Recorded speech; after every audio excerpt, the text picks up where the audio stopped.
جو ہماری سوچوں کے اندر ہے اور جس جانب ہم چل پڑے ہیں، اس کی چیخیں دہلی سے لے کر مقبوضہ کشمیر کے ضلع کٹھوعہ کے اندر آپ کو نظر آ رہی ہیں اور محسوس ہو رہی ہیں۔ اور آج کی اس کانفرنس کے حوالے سے بھی دو ٹوک انداز میں کہنا چاہتا ہوں، چاہے اس کی قیمت خون سے دینی پڑے۔ تم بلوچستان میں پاکستانیوں کے خون سے ہولی کھیلو گے، اس کی قیمت تمہیں دلی سے لے کر مقبوضہ کشمیر کے اندر تک ادا کرنی پڑے گی۔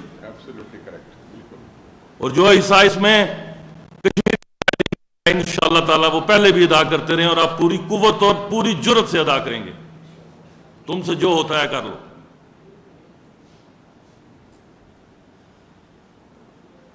زندگی کی سب سے بڑی ضامن نعوذ باللہ بلٹ پروف وہیکل نہیں ہے، موت ہے۔ جب وقت مقرر آ گیا، جس شب برات لکھ دیا گیا کہ اگلی شب برات پہ ہم نہیں ہوں گے، دنیا کی ساری ٹیکنالوجی ایک لفظ کن ہو جا فیکون ہو گئی کہ آگے ناکام ہو جائے۔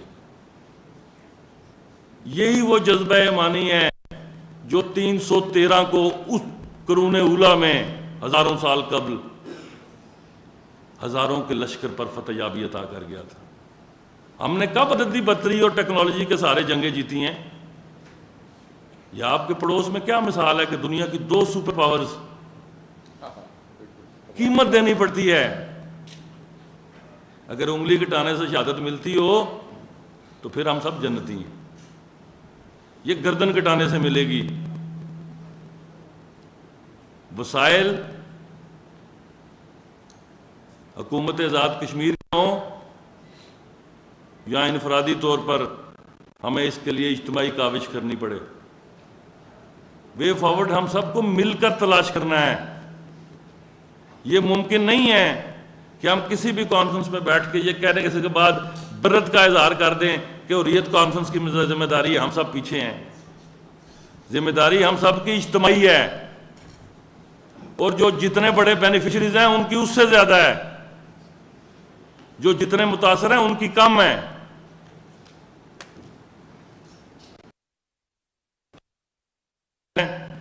اس وقت وزیر اعظم آزاد کشمیر کی حیثیت سے معاشی طور پر نہ صحیح، انتظامی طور پر سب سے بڑا بینیفیشری ہوں۔ حربی جارحیت کی اصطلاح استعمال نہیں کرتا۔ آپ سب میں جو اس حال میں موجود ہیں سب سے کمزور العقیدہ مسلمان ہوں، برملا کہتا ہوں کہ جو قرآن کی ٹرمنالوجیز ہیں انہی سے کامیابی ملے گی، اور جہاد کی گفتگو کرنے میں اور اس کو عملی صورت دینے میں نہ مجھے کوئی ہچکچاہٹ ماضی تھی، نہ آج ہے، اور انشاءاللہ نہ مرتے دم تک رہے گی۔ اگر ہم نے کہنے سے ڈرنا ہے یا معذرت خانہ رویہ اپنانا ہے تو کرنے کی تو نوبت ہی نہیں آنی۔ پہلے فکری طور پر، نظریاتی طور پر تیاری کی جاتی ہے، اس کے بعد عملی صورت اختیار کی جاتی۔ جہاں تک نظریاتی طور پر مملکت خدا داد پاکستان کی نظریاتی بقا کا سوال ہے، جتنی قربانیاں پاکستان کے عوام نے کشمیر کے اندر اور مقبوضہ کشمیر کے اندر دی ہیں، ان سے انکار کرنا غداری کے مترادف ہے۔ آج کینیڈا سے لے کر بلوچستان تک اور آزاد کشمیر کے اندر ریاستی دہشت گردی کر رہی ہے اور ٹارگٹ کلنگ کر رہی ہے، اور ان کا میڈیا اس حد تک درندگی پر آ چکا ہے کہ وہ لائیو کوریجز کر رہا ہے، اور ہم دیکھ رہے ہیں کہ ہم نے کون سی انٹرنیشنل لینگویج استعمال کرنی ہے جس سے شوگر کوٹڈ قسم کی بات کی جا سکے۔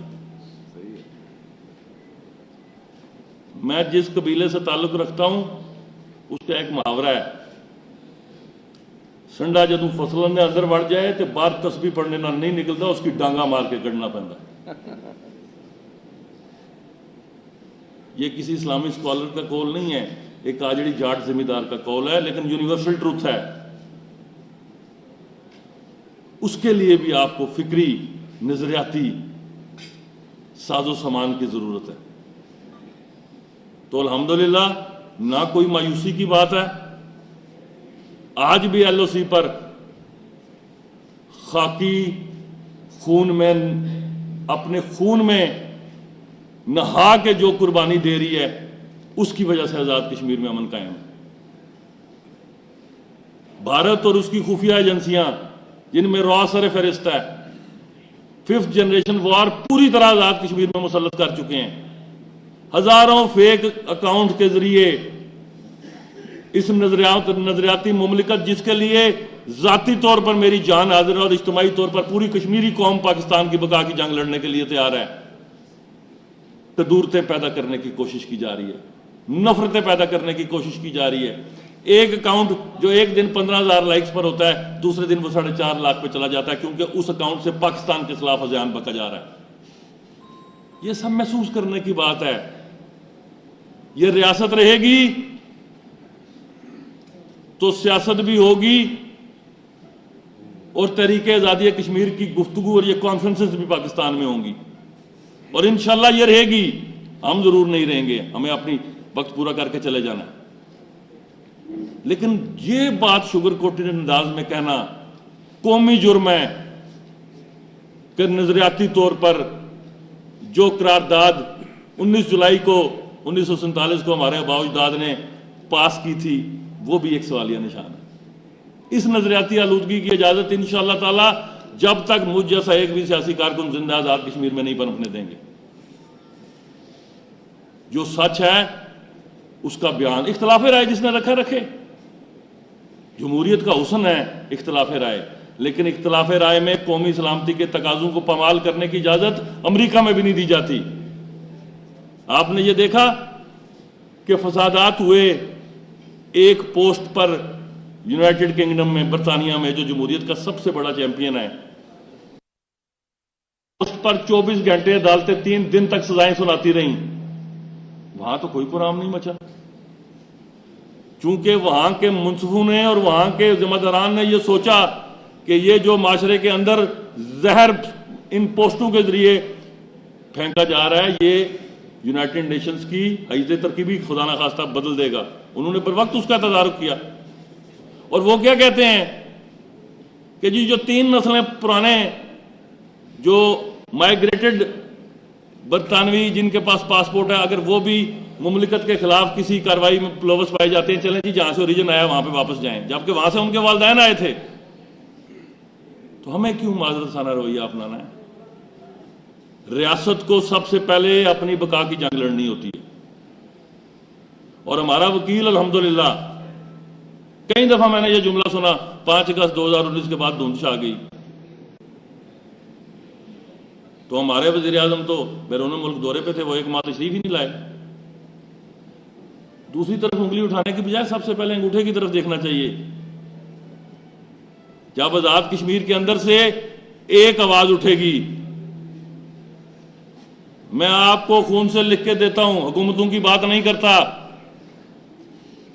پاکستان کی 24 کروڑ عوام اور مسلح افواج پاکستان مسئلہ کشمیر کے پشت بانی کے لیے چٹان سے زیادہ قوت کے ساتھ کھڑی رہیں گی. خدا نخواستہ ہمارے عزم میں کوئی کمزوری آ جائے اور ذمہ دار ہم کسی اور کو ٹھہرائیں، یہ مناسب بات نہیں.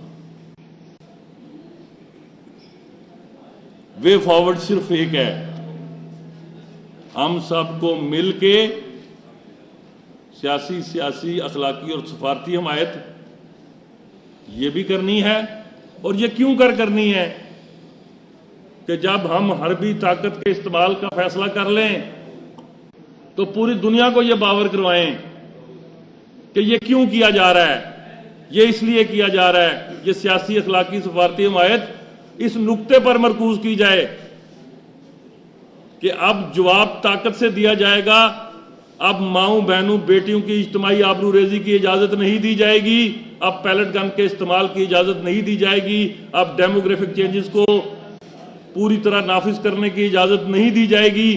یہ بات دنیا کو باور کرانے کی ضرورت پڑے گی، اور اس کے نتیجے میں جو رد عمل آ رہا ہے اس کے لیے بین الاقوامی قانون بھی ہمیں اجازت دیتا ہے اور ہمیں وہ حق استعمال کرنا ہے۔ پھر آپ کی سیاسی، اخلاقی اور سفارتی حمایت کو آزاد کشمیر کا نوجوان قبول کرے گا۔ اگر ٹاکنگ امانگ آور سیلفز والی بات رہے گی تو پھر خدا نہ خواستہ کمزوری آئے گی۔ تو میں پھر ایک دفعہ پورے عزم سے آپ سب کو یقین دلاتا ہوں، اس کانفرنس کے شرکاء کو، تحریک آزادی کشمیر انشاءاللہ اپنے منطقی انجام تک پہنچے گی۔ ہم سب کو اجتماعی طور پر ایک دوسرے کی اوپر ذمہ داری ڈالنے کی بجائے اکٹھے بیٹھ کر وے فارورڈ تلاش کرنا ہے۔ آج شاید ہم جن سٹیک ہولڈرز کا نام برسر عام نہیں لے سکتے، ہمیں وہ انیبلنگ انوائرمنٹ پیدا کرنا پڑے گا بین الاقوامی سطح پر کہ ان کا نام بھی پوری دلیری سے لیں اور ان کو بھی یہاں اٹھائیں۔